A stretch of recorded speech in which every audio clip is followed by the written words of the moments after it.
Thank you. So, first, just a disclosure. I'm not here now in the quality of ECHO's coordinator anymore. Now I'm the coordinator of the National Cancer Hub. Sorry. Thank you. And basically, the challenge that at the time ΕΛΛΟΚ questioned me, also asked me to bring here, and also in the quality of now the Hellenic National Cancer Hub, is what can be the role of a National Cancer Hub in the area of biobankings. As we have heard, and I will not repeat, Dr. Maria Gazούλη has explained perfectly well how a structured and qualified and efficient network and biobanks individually can do for research. Advancing cancer is also about having high-quality biobanks.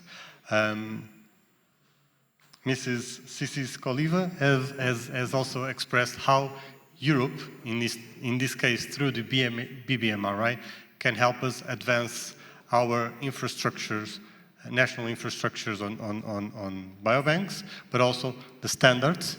BBMRI is also working on standards, sharing the ethical, the legal, the societal issues that are connected with this. So now we have this new structure, these National Cancer Mission Hubs.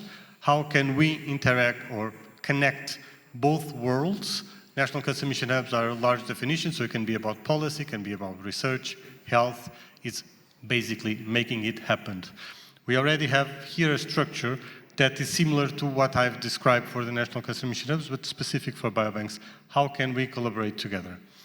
So the story I bring here today is a little bit maybe out of scope for Greece in the way that you already have a network, you already are part of BBMRI, and you already have this functioning network of biobanks. In Portugal, we didn't. So we have a lot of things that work very well. Biobanks was not one of them, unfortunately. So this doesn't matter, is what is the National Cancer Mission Hub. When we started the National Cancer Hub 3 years ago, we have consulted the community about priorities. What do we need to do to advance with biomedical innovation in cancer and clinical research in cancer? There were a lot of priorities, I will say, 11 high group categories of priorities, one of them being the biobanks. I must say, unfortunately, that biobanks within the 11 priorities was the second to last that we tackled because of, many things, as you can imagine. But they were not forgotten. And 1 year from now, we start picking up this again, limitations on human resources and so on. 1 year ago, we picked this again. We consulted specialists in the country, those that were running the biobanks, those that were responsible for the network of biobanks that we had, and we still have, of course, but yeah, with challenges every day.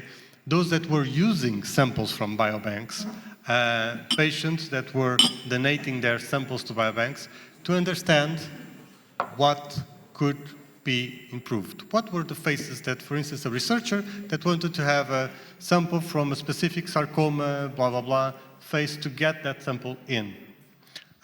Also the technicians, how to preserve, you have a biobank that is there since the 90s. You have these technicians that are more used to sample and to do the maintenance of more classical samples, let's say from histology. And nowadays we have complex systems like organoids and this. How can biobanks keep the pace and help the investigation, but also being part of the investigation? They are not just a support unit, they are part of the investigation. We have consulted them, we have identified issues, some of them are there, heterogeneity of biobanks, heterogeneity of samples, fragmentations, shortage of human resources. I think we all relate to this. And December last year, we organized a meeting where we invited international specialists in each of these areas to speak with us. One of them, Jens Haberman. We also have Zizis, and let me see. Exactly. Zizis Kotslakidis from IARC. He was here with us Monday and Tuesday. to share with us the best practice that they have. We have identified the way to go through, and this was the work of the National Cancer Mission Hub, again, connecting those that have the needs with those that have the solutions and those that can facilitate delivering it. And I think I have just pictures from the event.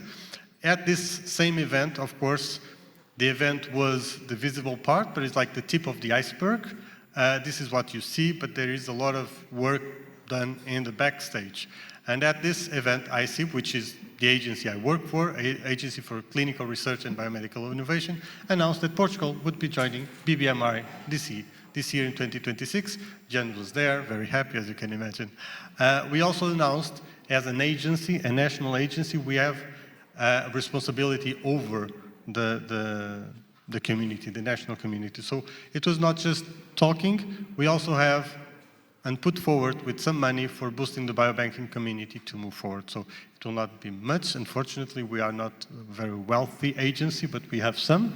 And with this, we create the first steps to move forward.